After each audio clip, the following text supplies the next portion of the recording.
Toccata and Fugue in D minor, attributed to Johann Sebastian Bach, is one of the most iconic and dramatic pieces of music ever written.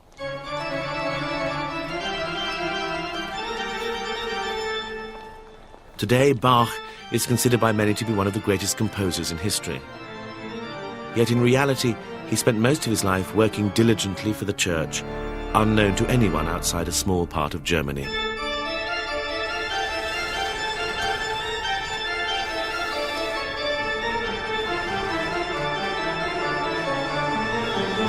Bach was in many ways a one-man music factory. He must often have felt undervalued because for many years he produced for the church work of the very highest quality, week after week after week.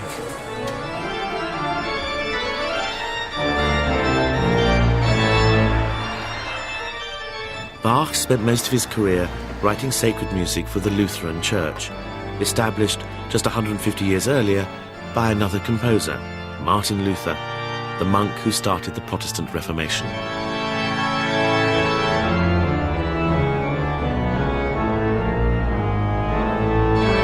This is the story of how Martin Luther and the century and a half of German music that followed him would shape Bach's world and inspire him to create some of the most beautiful music ever written.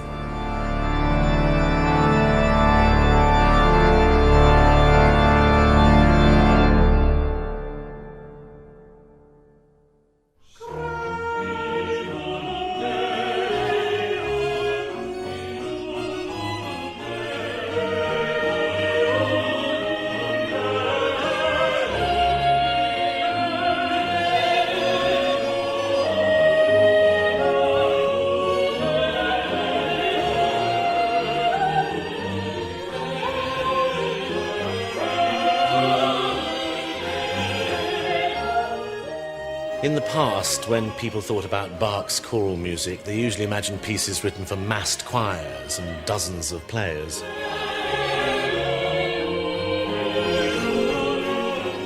In reality, of course, Bach was severely restricted in the resources he had to play with.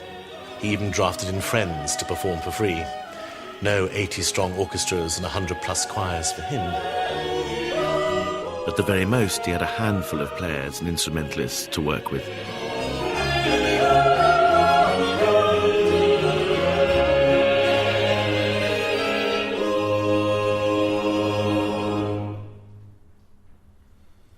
This is St George's Lutheran Church in London. It opened in 1763, just 13 years after Bach's death. Bach has become such a hugely important figure in our musical landscape. His work has been performed and adapted in such a variety of ways that it's good to remind ourselves of what his music sounded like to him. And it's in that style, with just 8 singers and a handful of period instruments, that Harry Christophers and the 16 play his music today.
During his lifetime, Bach wrote over 1,000 pieces of music, and nearly 2/3 of these were works he produced for the Lutheran Church.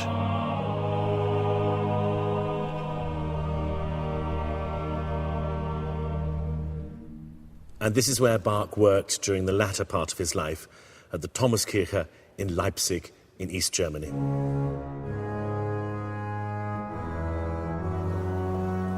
150 years earlier, another composer came to this same church. His ideas would not only have a radical impact on sacred music, but would also ultimately change the course of Western civilization.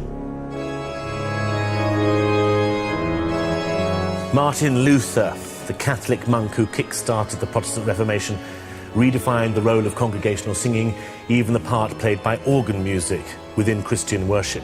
Allowing the congregation to sing hymns in their own language was also a hugely significant tradition established by him.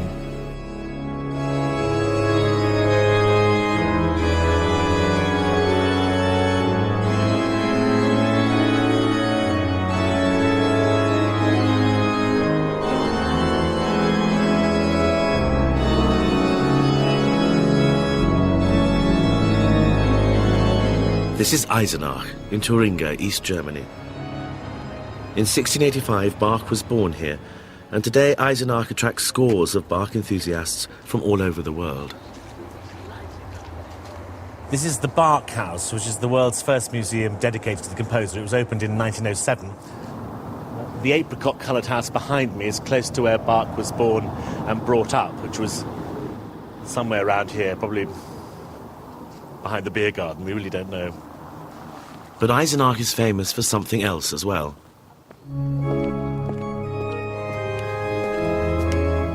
For nearly 1,000 years, the town has been dominated by the impressive Wartburg Castle.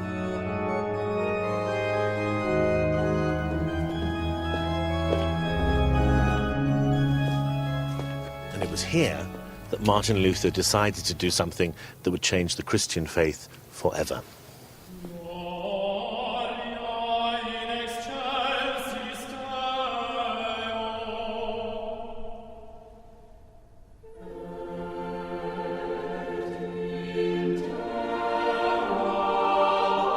At the start of the 16th century, the Catholic Church was by far the most powerful force in Western Europe.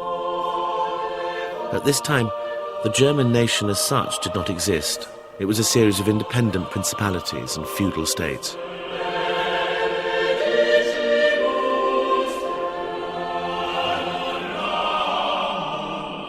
However, the real power lay in Rome, from where the Pope not only ruled on religious matters, but wielded huge influence over virtually every aspect of political and cultural life. In the beginning, it was never Luther's intention to upset this balance of power. Luther was a Catholic monk who set out merely to reform the church. He ended up, however, challenging the authority of the Pope himself. In fact, he ended up challenging pretty much everything that the Catholic Church stood for.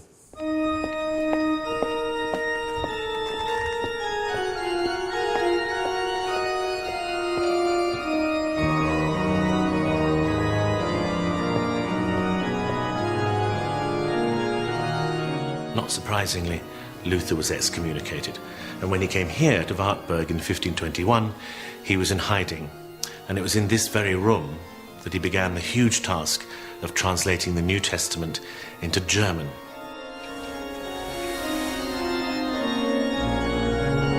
This was the first step to creating a standard version of the German language. Up until then, with the odd exception, all Bibles were written in either Greek or Latin, which had made them beyond the reach of ordinary people.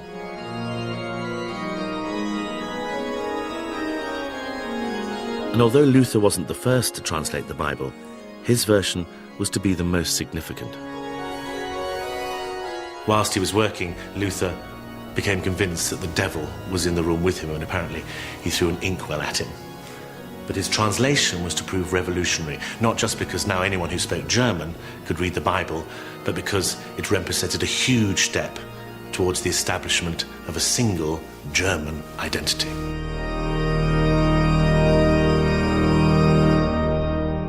At the heart of Luther's thought was his belief that, in the eyes of God at least, members of the congregation and members of the clergy were no different. So, whereas in the Catholic Church, for the most part, the clergy sang and the congregation listened, Luther's ideas about the role of music in church were very different.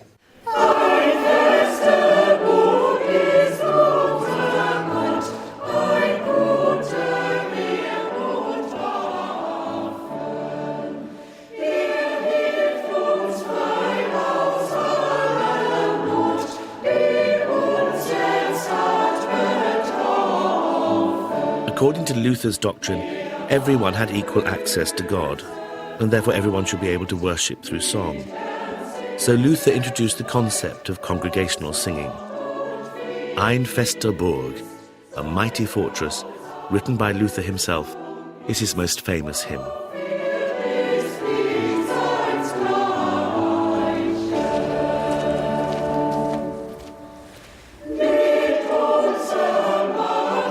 Its name adorns the tower of one of the most important of all Lutheran churches, here in Wittenberg, a small town some 250 kilometers from Eisenach.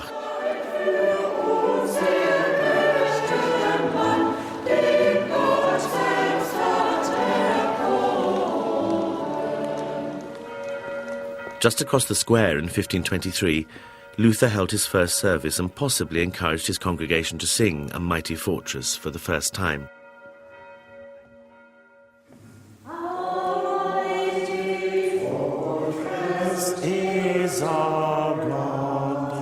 Today, Wittenberg is seen by many as the spiritual home of the Lutheran Church, and it draws pilgrims from all over the world. Pastors Bob and Arnie have come here to minister to the thousands of American Lutherans who visit Wittenberg every year. But on the day I came, they seemed to be pretty much the only ones here.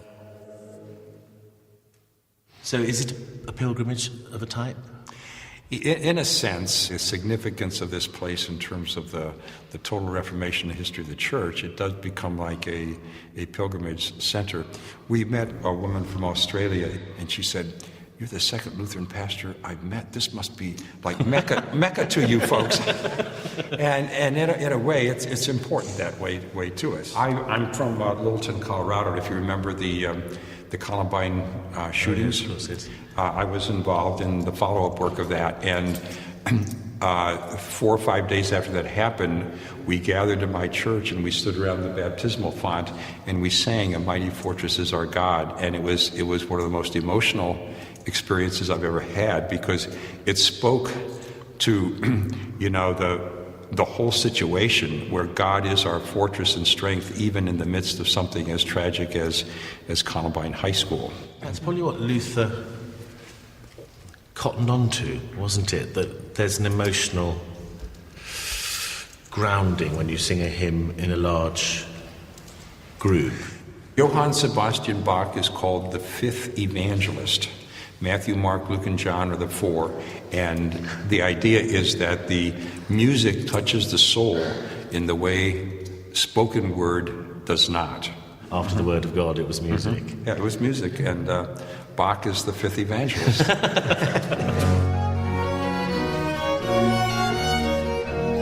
Luther's ideas about the role of music in church had a huge influence on Bach, and one of Bach's most famous religious works is his interpretation of a Lutheran chorale.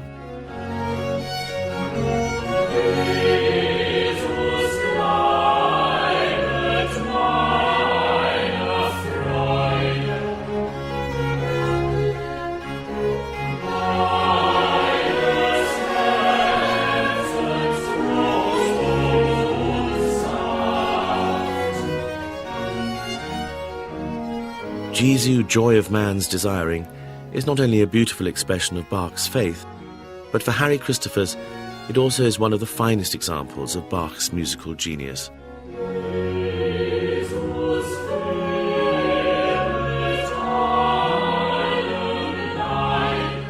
For me, one of the biggest aspects of Bach's music is just how modern he sounds. He stretches these boundaries of form, of writing, of the way he stretches the voice, he stretches the instrument he's writing for. He uses every different form, be it dance, be it old polyphony, be it chorale melodies. It's the way he utilizes every musical form, turns it into his own, and makes it absolutely unique.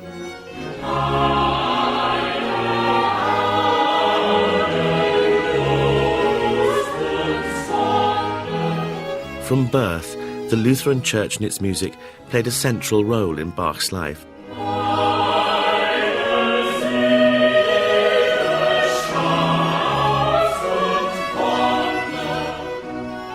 In the shadow of Wartburg Castle stands St. George's Church. This is where Bach's uncle, Johann Christoph, served as an organist and where Bach himself was christened. It was originally built as a Catholic church, of course, and here, as a small Catholic boy, Luther sang in the choir.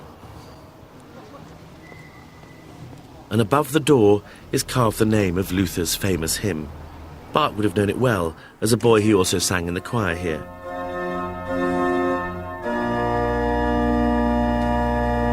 Bach was born into a very musical family. Over 100 of his ancestors and relatives were professional musicians or composers.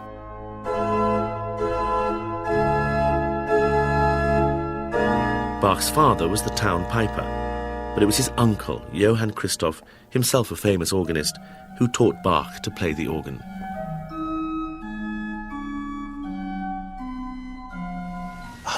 Years before Bach, Luther came back here to preach. And it's amazing to think that this might have been the place where Bach, as a very young boy, first fell in love with the organ, with his uncle playing.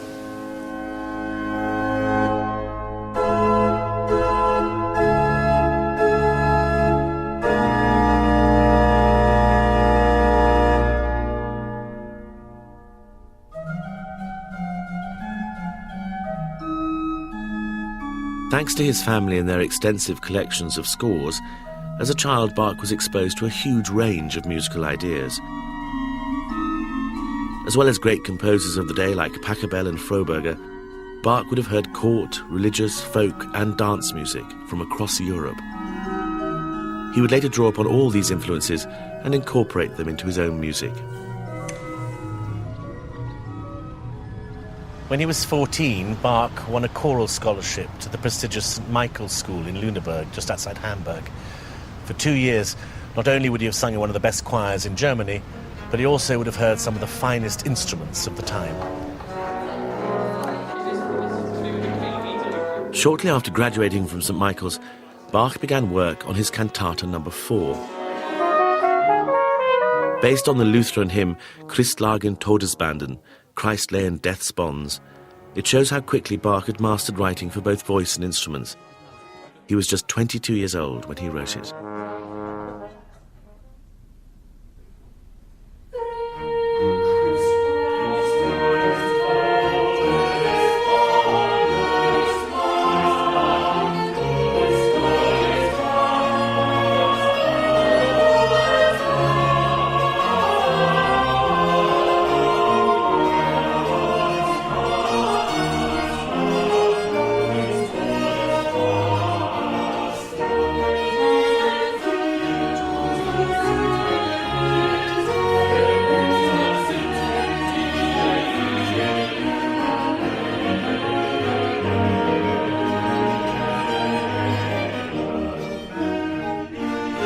In his own lifetime, Bach didn't always get to work with the finest musicians.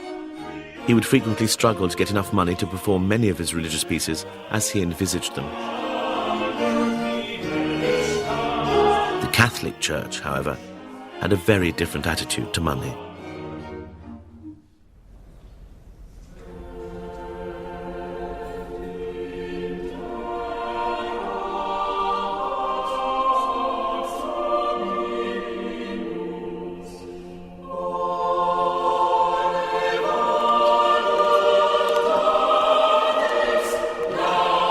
At the start of the 16th century, Rome was filled with some of the grandest and most expensive churches and basilicas in the world.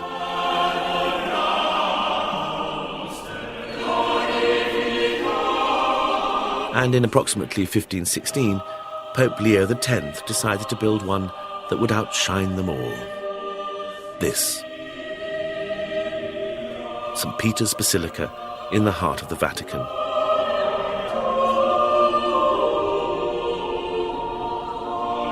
But he didn't want to use the church's money to pay for it.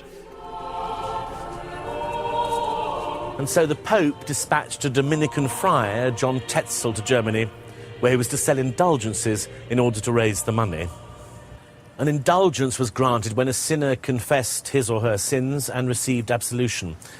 The idea was that by granting an indulgence, the Church extended a merit from its treasure house of merits, that is, good deeds accumulated by the saints, and these merits or credits could be bought and sold.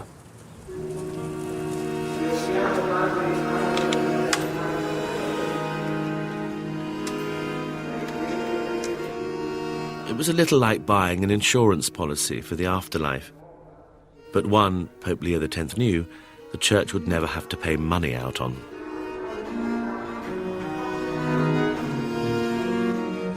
And when John Tetzel said, "As soon as the coin in the coffer rings, the soul from purgatory springs," Martin Luther reacted with fury. As far as he was concerned, only God could grant forgiveness, and it certainly could not be bought and sold, even if the Pope did want to build the biggest church in Christendom.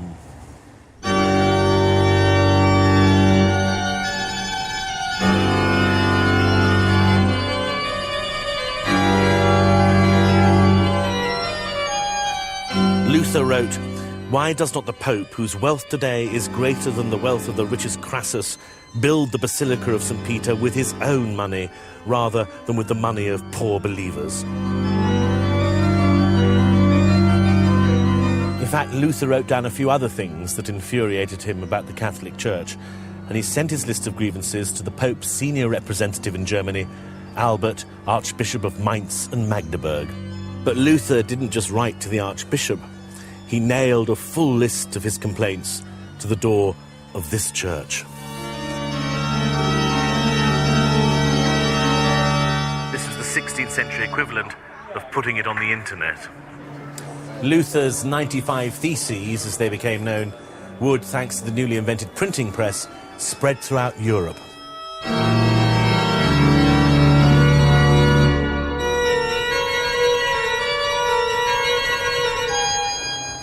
But they appeared here first, nailed to this church door. This is where, in effect, the Protestant Reformation began.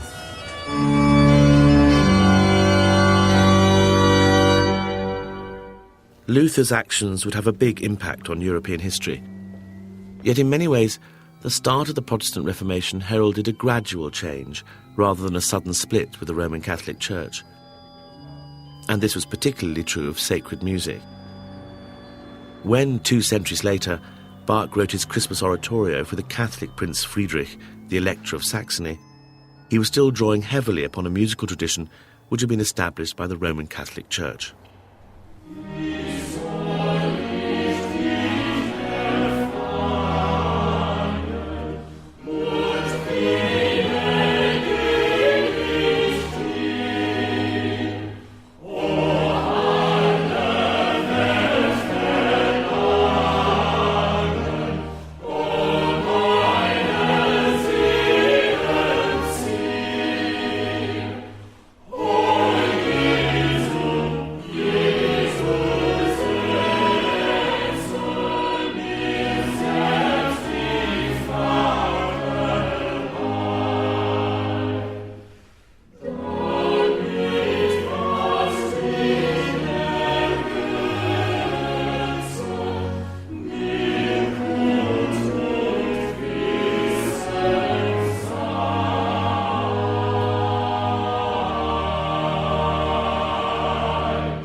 Luther himself loved a lot of Catholic music.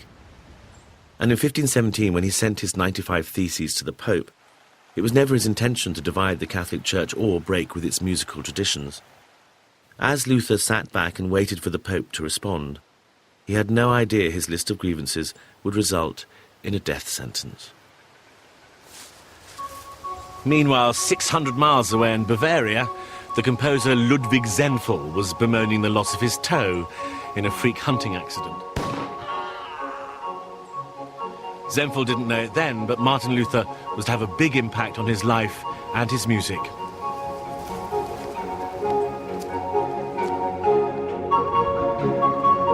Born in Switzerland in around 1486, Zenfel spent virtually all his working life in Germany. It seems he was an eclectic composer and a man that enjoyed the finer things in life. As well as producing a wide variety of religious works, he wrote hundreds of songs about eating and drinking. Like many composers of his day, Zenfel relied on the aristocracy for employment, and in 1517 he landed a job as court composer to Maximilian I, Holy Roman Emperor in Augsburg. In his mid-20s he travelled to Italy, where the French and Dutch polyphonic styles were taking the late 15th century music scene by storm, and he brought those ideas back with him to Germany. Apart from the loss of his toe, things were going well for him. That is, until 1519, when the emperor died and Zenfel had no choice but to hobble off in search of work.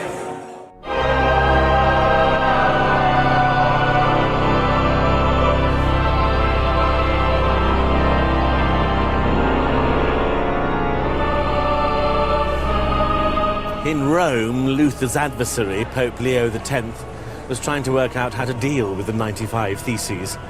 He hoped the whole nasty business would die down of its own accord, describing Luther as a drunken German who, when sober, would change his mind.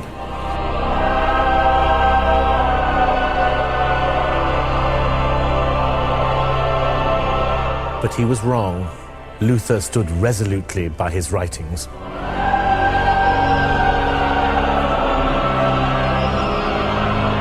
So on the 15th of June 1520, Pope Leo threatened Luther with excommunication from the Catholic Church unless he started behaving himself. When Luther received the Pope's edict, he very publicly and ostentatiously burnt it.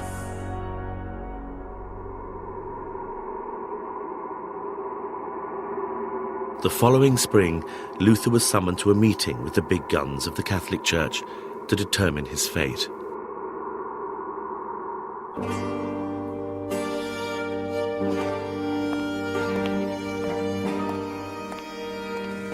On the 17th of April, 1521, Luther came before the General Assembly of the Estates of the Holy Roman Empire, or what became known as the Diet of Worms.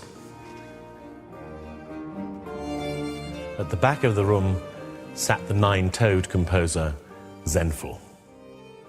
He listened as the Archbishop of Trier presented Luther with his writings, asking if he were the author and if he stood by their contents. Yes, replied Luther, they were his writings.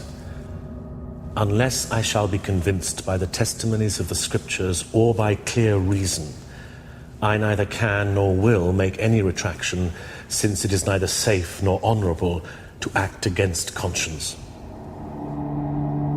For 5 days, Zenfel listened to Luther's defence, and when the emperor presented the final Edict of Worms, Zenfel, like many people present, must have been dismayed at the result.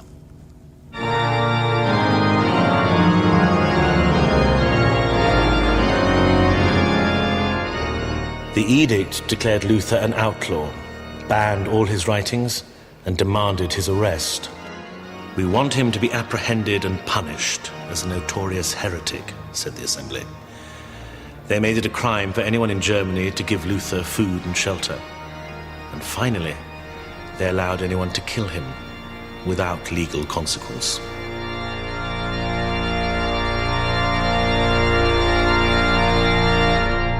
The trial must have made a huge impact on Zenfel, and although he remained in the Catholic Church, a few years later he and Luther entered correspondence. Zenfel wrote a couple of motets for Luther, of which Luther later said, "I could never write such a motet, even if I tore myself to pieces."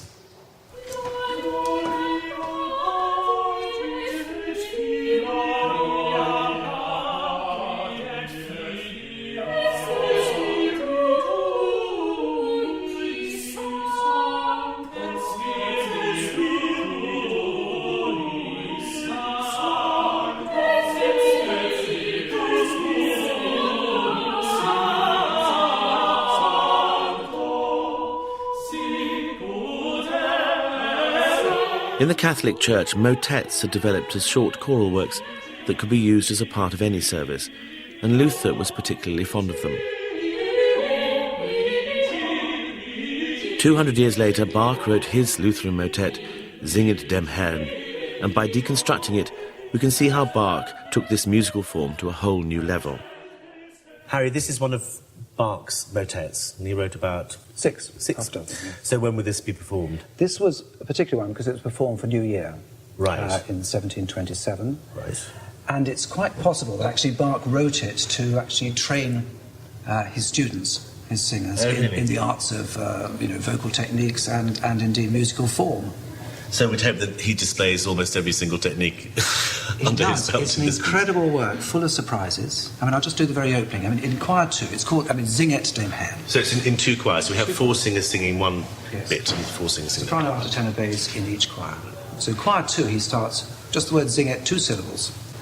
Singet, singet. Just very simple, isn't it? Very nice. And then, but over that, the first choir the soprano, alto, tenor do an embellishment of it, a very embellished phrase, with the bass on the sort of the drone, the long-held note. So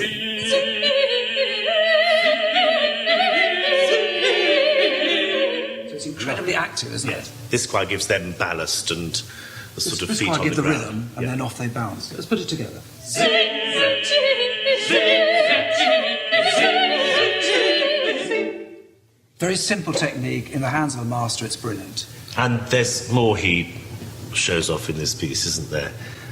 He certainly has. He's done a double choir, and now he springs the final surprise on us. He brings in one of his famous fugues.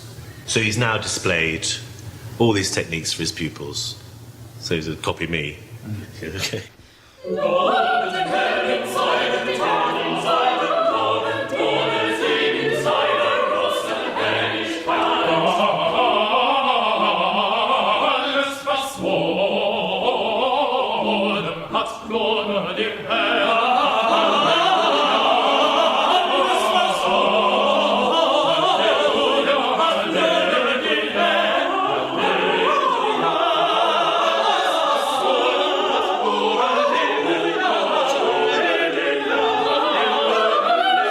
For all of his religious work, Bach would meticulously refer to Luther's translation of the Bible. In fact, he owned not 1 but 2 complete editions. When Luther's Bible was first published, it became an instant bestseller, making Luther a celebrity.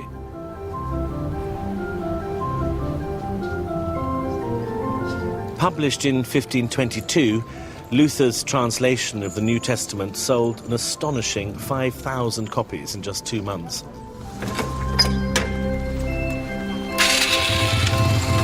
Presumably flushed with success, he returned home here to Wittenberg. And whilst he was here, he heard that a dozen nuns in a nearby convent had become disillusioned with the Catholic faith. And so he arranged for them to escape. After a delivery of pickled fish, the nuns were smuggled out of the convent, hidden in empty herring barrels, and brought to Wittenberg. And then, rather unexpectedly, Luther fell in love with one of them. Suddenly, and while I was occupied with far other thoughts, he wrote to a friend, the Lord has plunged me into marriage. Katharina was 26 years old, and Luther was 42.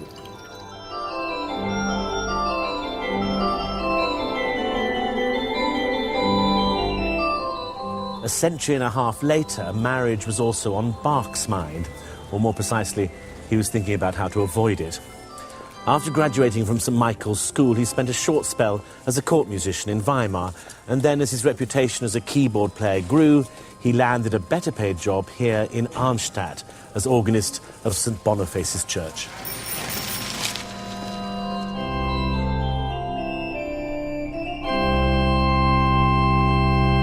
This is the organ he would have played every Sunday. Although not for long, he soon fell out with his employers about the quality of the singers in the choir. And so, in about 1705, he walked out.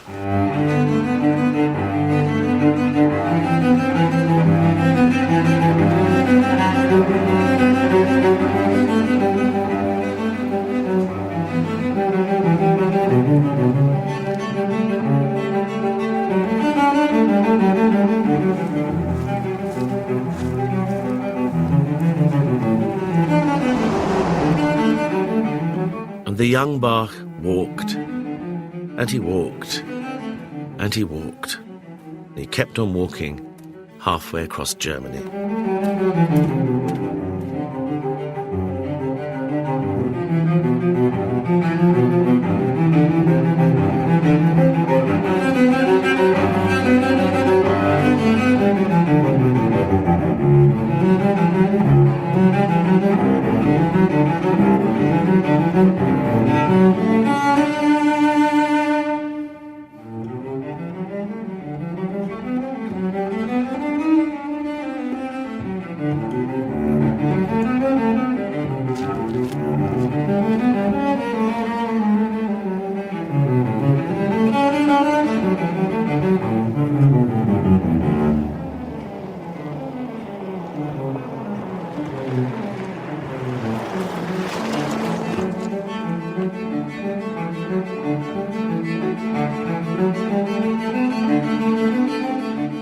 walk some 250 miles until, just outside Hamburg, he reached the small town of Lübeck, famous for its 7 spires.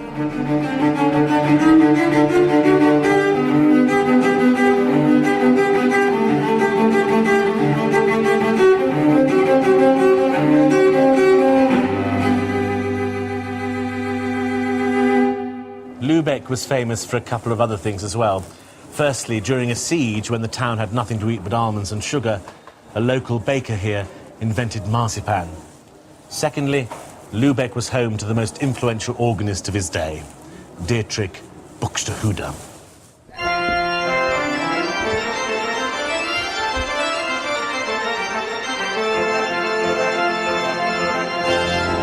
And this is where Buxtehude worked for most of his life, at the Marienkirche, one of the biggest churches in all of Germany.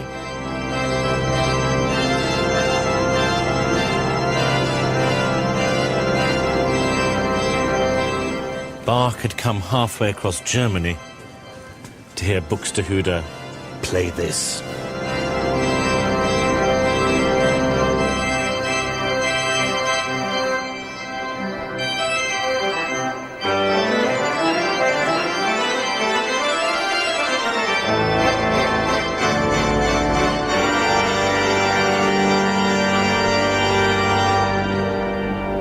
As the church organist here, it wasn't just Buxtehude's job to play, he also had to write a lot of the music.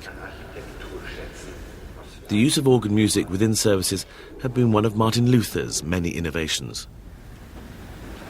I'm struck by just how much music there is. There was a lot of music, including quite a lot of organ music. And it must have something to do with the idea that Luther himself loved music. And so the organ became very famous, and in the tradition, the Lutheran tradition, the organ music became a very, very strong force.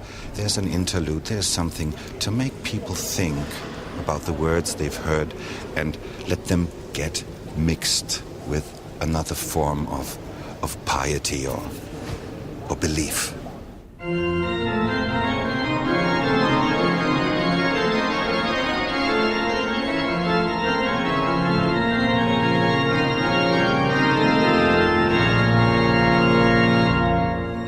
One of Buxtehude's innovations was establishing evening concerts here, Abendmusik, and people would come from far and wide to this church just for the music.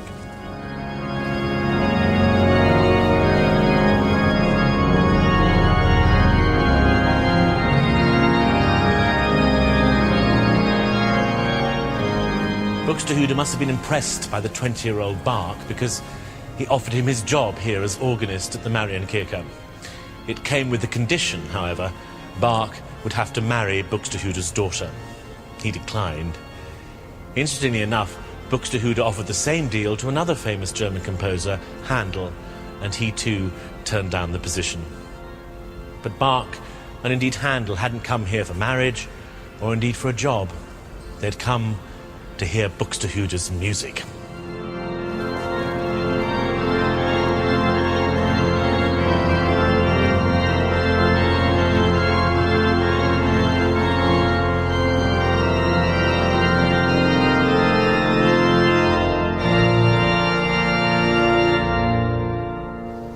Years ago, Buxtehude must have made a huge impact on young Bach, and around this time the famous Toccata and Fugue in D minor was written.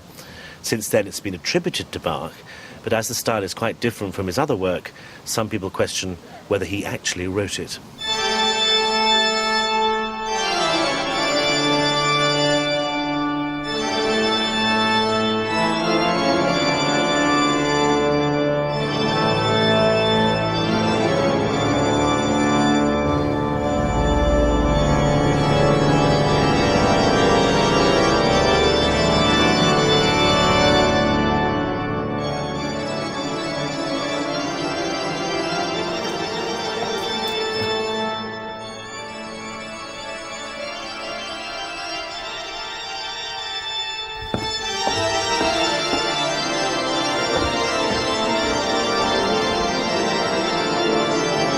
In 400 years, Buxtehude has only had 9 successors, and the man to hold the post currently is Professor Ernst Erich Stender. Professor, that was amazing to hear that, and on Buxtehude's organ. And this is your wife, Hildegard. The Toccata and Fugue in D minor, some people don't think is by Bach. So I just wondered what you felt was right. Is it by Bach or not? Ich würde sagen, es ist absolut von Bach. Also es sprechen doch viele Dinge dafür. Es ist nicht ganz sicher, nicht? Aber ich vermute, dass es doch richtig ist. Nicht? Ja. He thinks it is so. Definitely Bach.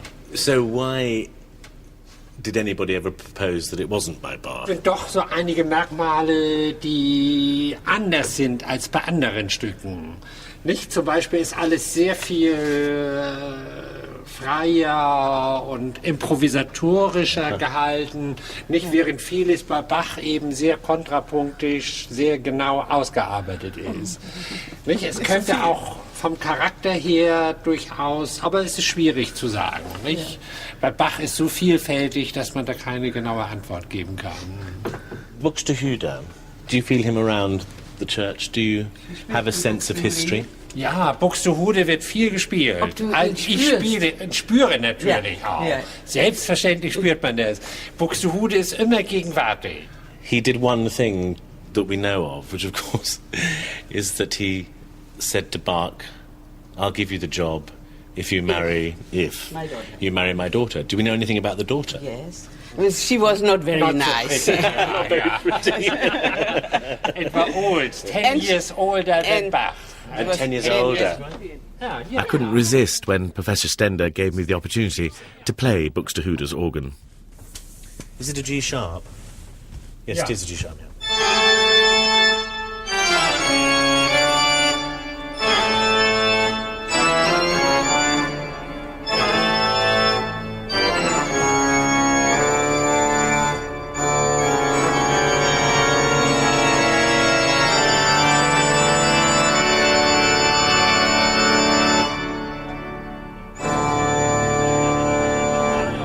Buxtehude's organ, what can you say, really? Professor Stender has been the organist at the Marienkirche for 34 years, but organ tuner Herr Schoeman has worked here twice as long.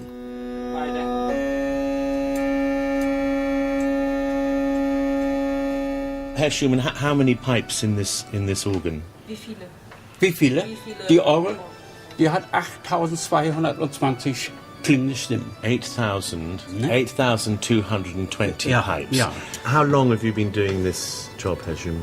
Wenn die Lehrzeit mitzählt, dann meist 60 years. 60 Jahre. Ja, He remembers tuning Buxtehude's original organ. Sadly, it was badly damaged during the war, and the current organ was installed in the 1960s. Ein wenig größer. With pipes ranging in size from 10 millimetres to a staggering 30 metres long, the organ is the size of 2 four-bedroomed houses. And it's all suspended 25 metres above the church floor. Right. So you go by ladder? Ja, Sie, hier rein, jetzt. From here up to there? Ja, immer die Leiter hoch. Yeah. Bit dangerous. Ja, ich kann das ja mal zeigen. It's impressive now, but 400 years ago, when Bach and Buxtehude were here, church organs like this were the biggest and the most complex machines of their time. It's amazing. It's an absolute landscape, isn't it? And look at the view.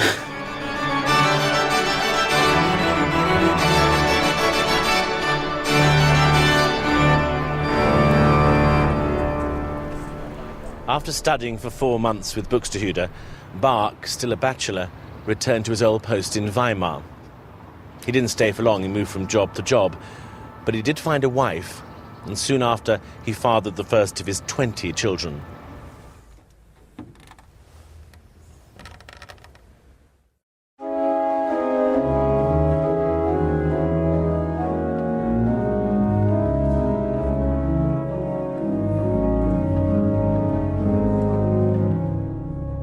Over the next 15 years, Bach wrote comparatively few religious works.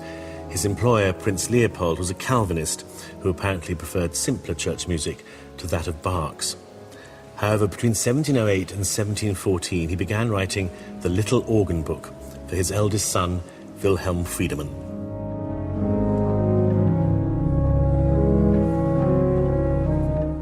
He uses 45 traditional Lutheran chorales, or hymn tunes, to create a sort of organist's handbook.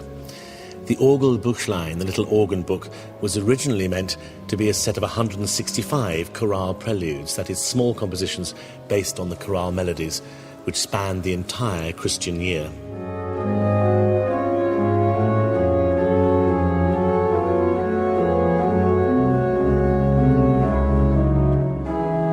This wonderful book illustrates two major themes in Bach's life. Firstly, his love of teaching, and secondly, his love of the chorale as a musical form. He dedicated the book to the honour of the Most High God alone, and then he wrote, "To the next one, that he may learn out of it."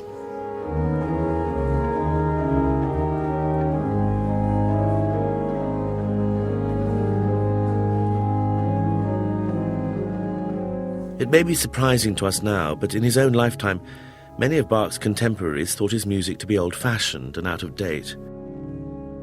However, even with a simple teaching aid like the little organ book, Bach was able to take complex musical ideas and express them so simply that a child could understand them.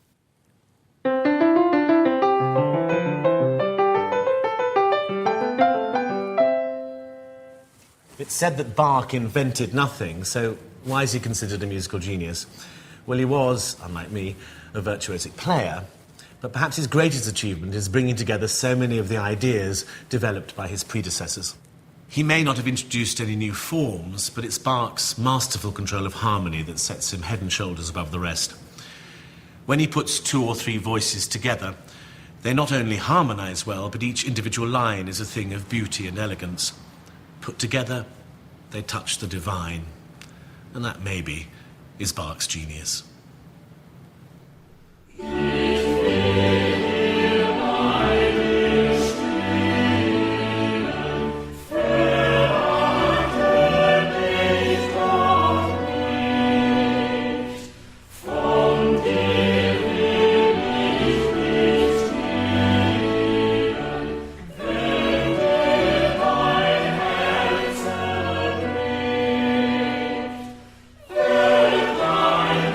The St. Matthew Passion is one of the finest examples of Bach's genius. Not only is the sound distinctly his, but Bach also consolidates a century and a half of musical ideas which have been developed by his now often overlooked predecessors.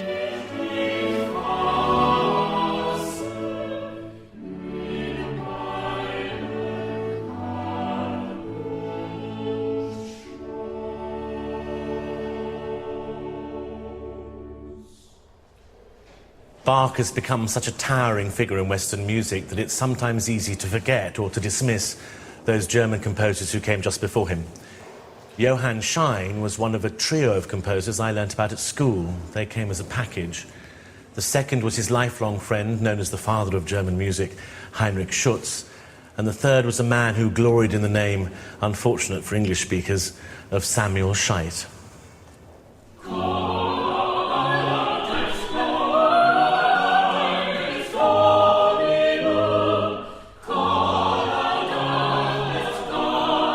Schein was the music director here at the Thomaskirche in Leipzig.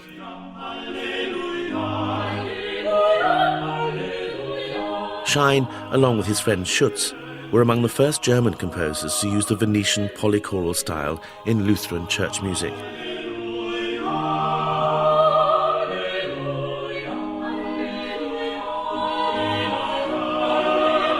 The idea of using two choirs had originally been inspired by the way sound echoed around vast Italian basilicas, and Schein was able to reproduce this technique with great effect in Germany.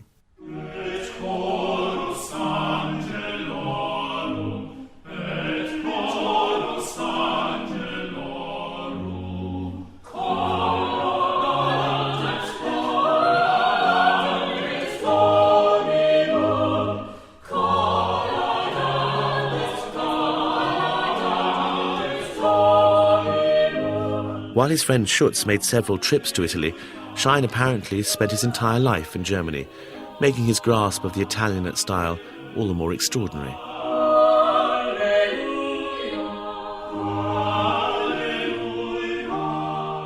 Schein and Schutz would have a big influence on the German school and on composers like Buxtehude. But the man who brought all these ideas so spectacularly together was J.S. Bach.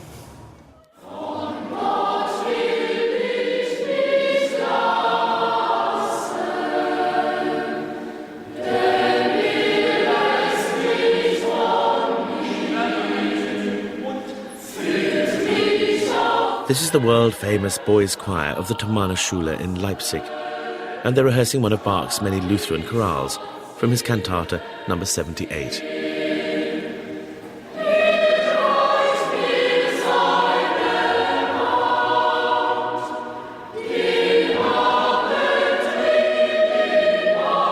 In 1723, Bach took the same job at the Thomaner Schule that Schein had held almost a century before. This required him not only to instruct the students of the school in singing, but also to provide weekly music for the two main churches in Leipzig, the Thomaskirche here and the Nikolaskirche, as well as two smaller churches. Today, the Thomaner Schule choir is in many ways still run as it was in Bach's time.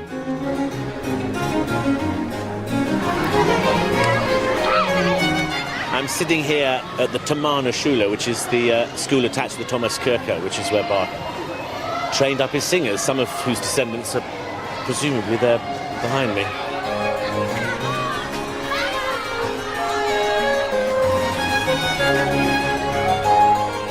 Teaching was one of Bach's great passions in life. But in addition, he also had to produce a vast amount of new music every week.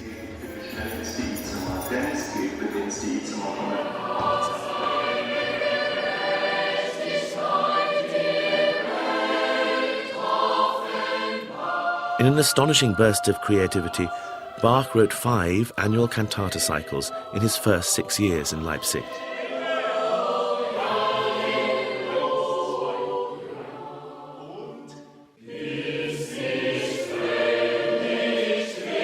Many of the pieces Bach wrote for the church would serve a dual purpose, and he'd frequently use them to train his choir in different vocal techniques.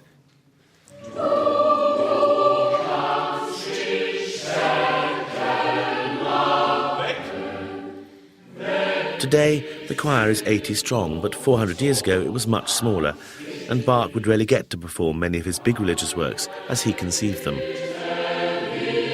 And this would frequently bring Bach into conflict with his employer, the Church Council.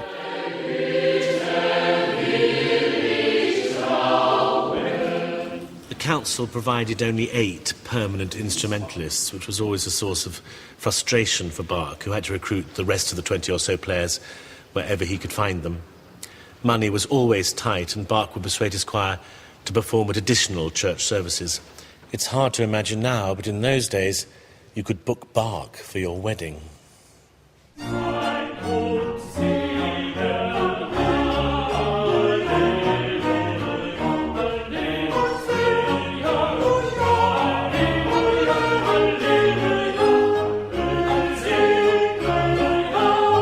During his time in Leipzig, Bach revisited many of his earlier pieces, transforming works he wrote in his youth, such as Christlagen, Todesbanden, with the addition of new instrumental sections.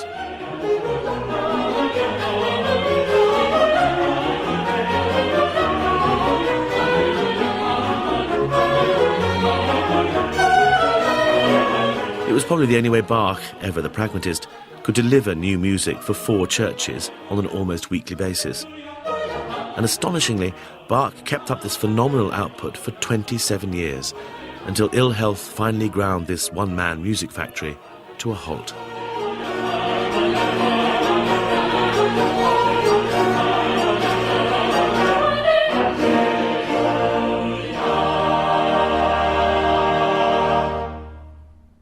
In 1750, Bach's health deteriorated.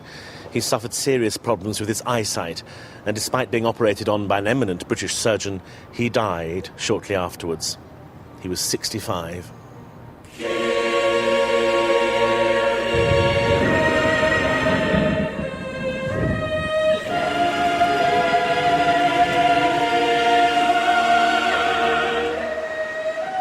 In stark contrast to the esteem in which we hold Bach today, he was buried here, in an unmarked grave. Although he was a faithful servant of the church for most of his life, Bach wasn't considered important enough to be given a headstone. In 1894, after digging up 47 graves to find his remains, Bach was formally reburied. Then after the war, he was finally laid to rest here in the Thomaskirche, in front of the altar of the church he devoted his life to.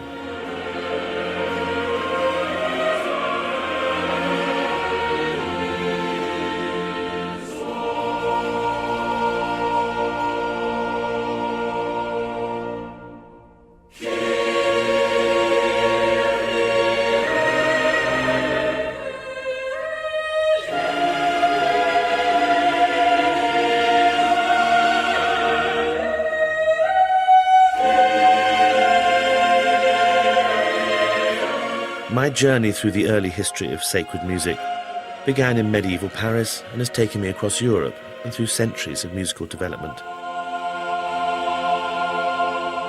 I've been to some of the most awe-inspiring places of worship in the world, and I've met many fascinating people who have kept this glorious music alive. But above all, I've sensed in this music, which transcends man's earthly worries, that there's remained an unbroken line of composers who, like Bach, made writing for the church their primary ambition. But Bach was both a beginning and an end. At the time of his death in 1750, Europe was in the middle of another revolution. A revolution even more far-reaching than Luther's.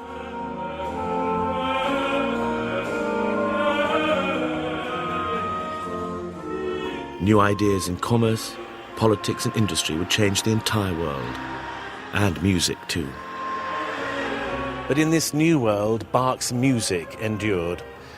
When NASA sent Voyager 1 into outer space, they chose his music to represent human beings to whoever or whatever they might find. And when you listen to Bach, to this profoundly spiritual music, there is always a feeling that someone else too is listening.